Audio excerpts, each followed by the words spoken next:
नमस्कार दोस्तों, स्वागत है आपका ट्रेडिंग जर्नी के एक और वीडियो में। ये एब्सोल्यूट बिगिनर के लिए है, जो नए लोग हैं, जो स्टॉक मार्केट को सीखना चाहते हैं, जानना चाहते हैं, तो उससे रिलेटेड है बहुत बेसिक आईपीओ। आईपीओ क्या होता है? ठीक है, तो आईपीओ को हम लोग बोलते हैं इनिशियल पब्लिक ऑफरिंग। ठीक है, जैसा कि कोई भी प्राइवेट कंपनी अगर चाहती है कि वो अपने जो शेयर्स है वो पब्लिक को ऑफर करे और स्टॉक मार्केट में लिस्ट करे, तो उसके लिए वो आईपीओ लेके आती है।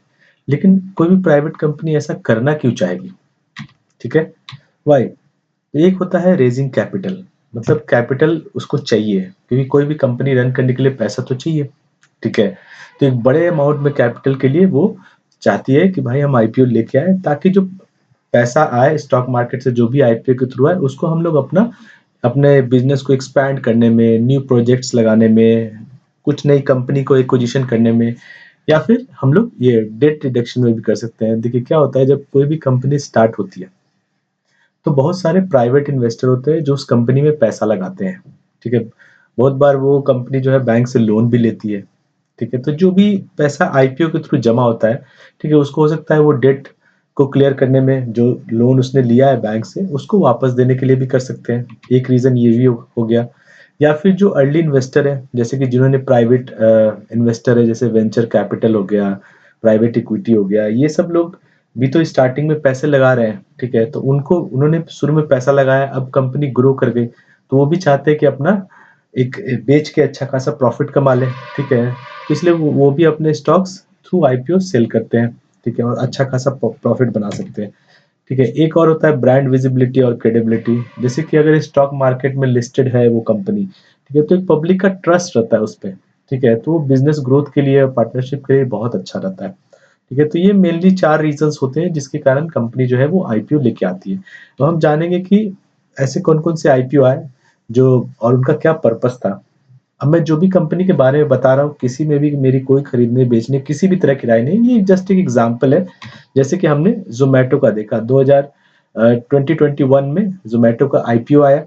ठीक है, तो ज़ोमैटो चाहती थी कि हम अपना बिजनेस को नए सिटीज में एक्सपैंड करें, डिस्काउंट दें। आप लोग भी जैसे ज़ोमैटो से ऑर्डर करते हो तो आपको बहुत बड़ा डिस्काउंट मिलता है कि अभी पे कीजिए तो आपको इतना पैसा कम देना पे करना पड़ेगा। ठीक है, और अपने डिलीवरी नेटवर्क को एक्सपैंड करना चाहते थे, तो इसलिए वो भी आईपीओ लेके आती है, और जो भी उस आईपीओ से पैसा जमा हुआ, उसको वो क्या करती है, अपने बिजनेस में लगाती है। फिर बहुत सारे प्राइवेट इन्वेस्टर पे जो उसकी डिपेंडेंसी है उसको कम करती है, एक्सपैंड करती है अपने बिजनेस को, टेक्नोलॉजीज को इन्हांस करती है। ये सब चीज़ों में वो अब उस पैसे को यूज़ करती है। ठीक है, मोस्टली एक्सपेंशन, मार्केटिंग, ताकि अपने बिजनेस को ग्रो कर सके।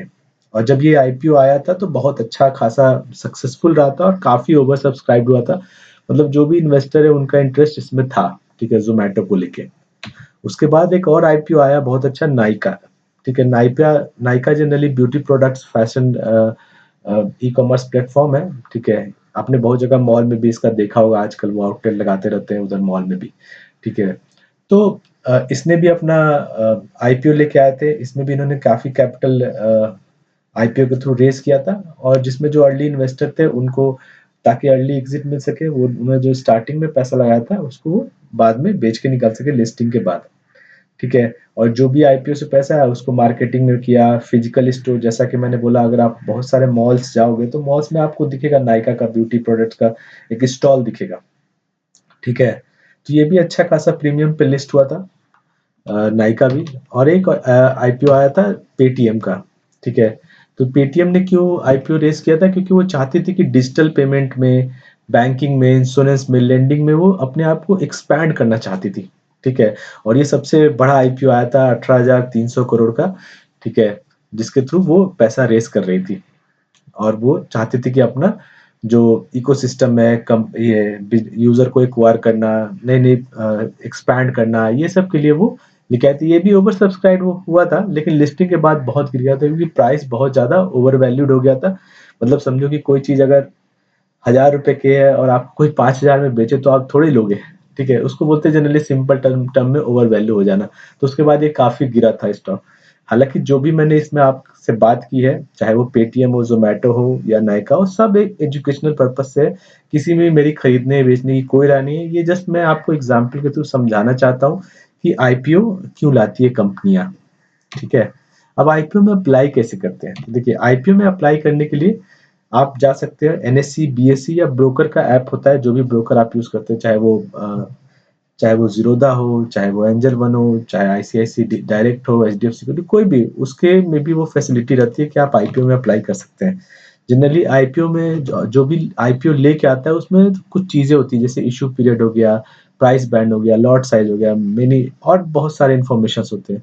आप एस्पा के थ्रू भी आईपीओ में अप्लाई कर सकते हैं। इसके लिए क्या करना है, आपको बैंक के साइट में लॉगिन करना है, जो भी आपका बैंक है, एसबीआई, एचडीएफसी, कोटक, आईसीआईसीआई, किसी भी बैंक के साइट में आप लॉगिन करो, ठीक है? और वहाँ पे एक ऑप्शन मिलेगा, इन्वेस्ट इन आईपीओ है या ई आईपीओ करके, वहाँ पे जाके आप अप्लाई कर सकते हैं, ठीक है? उसमें जनरली करना यही रहता है कि आपको बैंक को बताना रहता है कि भाई आपका जो डीमैट अकाउंट है, ठीक है, उसका आपको डिटेल्स उधर डालना पड़ेगा, सो दैट कि अगर कल को ये आईपी आपको मिलता है, ठीक है, तो वो आपको बैंक से वो पैसे कट जाएंगे और आपके जो भी आपका डीमैट अकाउंट है उसमें वो शेयर्स चले जाएंगे, ठीक है? जनरली मैं क्या पर्सनली यूज करता हूँ, आपको दिखा देता हूँ। ये एक साइट है चित्तौड़गढ़.com आईपीओ। ये मैं डैशबोर्ड यूज़ करता हूँ जनरली। ये वेबसाइट बेसिकली यूज़ करता हूँ, जिसमें मुझे सारे डिटेल्स मिल जाते हैं कि कौन से, जैसे ये सब सब अपकमिंग आईपीओज़ है, ठीक है? जैसे इसमें कोई भी मैं यूज़ करता हूँ सोलर वर्ल्ड एनर्जी करके ये, ठीक है? तो आप इधर जाओगे तो यहाँ पे आपको सारे आईपीओ की डिटेल मिल जाएँगे कि आईपीओ कब खुलने वाला है, ठीक है? कब बंद होने वाला है, उसका अलॉटमेंट डेट कब है, मतलब कब जो है वो आपको मिल सकता है कि नहीं मिलता है, क्योंकि आईपीओ क्या होता है ना, एक लॉटरी सिस्टम होता है। मान लो कि आपको जैसे 100 लोगों ने अप्लाई किया, ठीक है? अब मिलना जो है 10 को ही है, ठीक है? तो रैंडम बेसिस पे वो अलॉटमेंट होता है। तो कब अलॉटमेंट होगा, अगर अलॉटमेंट आपका नहीं होगा तो आपका जो भी आपका पैसा उसमें ब्लॉक हुआ है वो रिफंड हो जाएगा, ठीक है? और उसको वही, आप बैंक में रहेगा तो बैंक में जनरली बैंक क्या करती है, वो ब्लॉक कर लेती है आपके पैसों को, ठीक है? तो वो रिलीज कर देगी और उसका आपको एक ईमेल भी आ जाएगा कि हाँ, आपका मनी रिलीज हो गया है। यूपीआई के थ्रू भी आप कर सकते हैं, ठीक है? जहाँ पे बहुत सारे ब्रोकर ऐप जो है वो यूपीआई के थ्रू भी आईपीओ अप्लाई करते हैं, ठीक है?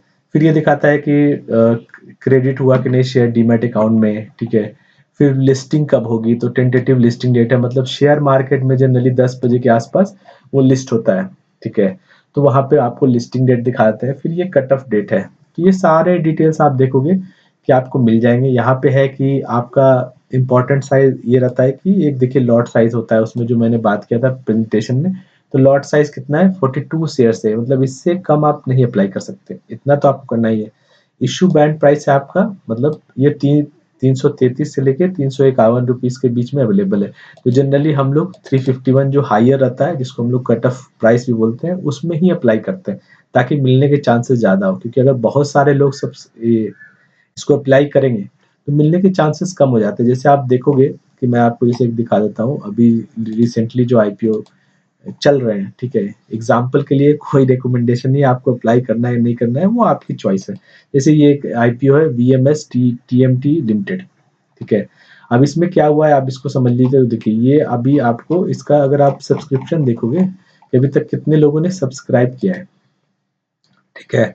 तो इसमें देखोगे ये 11.43 टाइम्स सब्सक्राइब हुआ है रिटेल कैटेगरी में। तो देखो 11 गुना हुआ है, लेकिन मिलेगा तो अब क्या होगा कि बाकी लोगों को ये मिलेगा नहीं, ठीक है? क्योंकि जितना कैपेसिटी था उससे 11 टाइम्स हो गया है, ठीक है? तो बहुत लोग को नहीं मिलेगा, तो यहाँ पे लॉटरी सिस्टम होता है। इसीलिए cut off date important, cut off price important होता है। ये आप सोचो, अगर कम पैसे पे आप लगाते हो, ठीक है? तो और उसके पास ऑलरेडी बंदे हैं जो ज़्यादा पैसे देके खरीदने के लिए रेडी हैं, जैसे 94 रुपीज़ टू 99 होता है, तो हम लोग 99 पे ही लगाते हैं, 94 पे नहीं लगाते हैं, क्योंकि उसके पास ऑलरेडी एप्लीकेशंस इतने हैं जो कि बहुत ज़्यादा आ चुके हैं। जैसे 100 है तो मान लो उसके पास 1000 आ चुके हैं और 1000 लोग उसको 99 रुपीज़ पे अप्लाई कर चुके हैं, तो आपको तो मिलेगा ही नहीं ना 94 पे आप अप्लाई करोगे, क्योंकि वो तो देखेगा भाई 99 वाला ऑलरेडी मैं खरीदने के लिए रेडी है, तो फिर मैं क्यों 94 में उस चीज़ को बेचूँ? बीटिंग है एक तरह से, ठीक है? तो इस तरह से आप आईपीओ अप्लाई कर सकते हो। अब आप किस आईपीओ में अप्लाई करना है, नहीं करना है, ये आपकी चॉइस है। आप स्टडी करो, आप अपने फाइनेंशियल एडवाइज़र से सलाह लो, ठीक है? और उसके थ्रू कर सकते हो आप। अगर आईपीओ कैसे अप्लाई करना है, ये आपको उतना अच्छे से नहीं समझ में आया, ठीक है? जैसे मैंने बैंक के थ्रू बताया और यूपीआई के थ्रू बताया, तो आप मुझे कमेंट कर सकते हो। मैं एक वीडियो बना दूँगा जिसमें कि मैं बताऊँगा कि कैसे स्टेप बाय स्टेप तरीका है आईपीओ अप्लाई करने का, ठीक है? आज के लिए इतना ही रखते हैं वीडियोज़ में। वीडियो अच्छा लगे तो लाइक कीजिए, दोस्तों के साथ शेयर कीजिए। मिलते हैं नेक्स्ट वीडियो में। Thank you so much.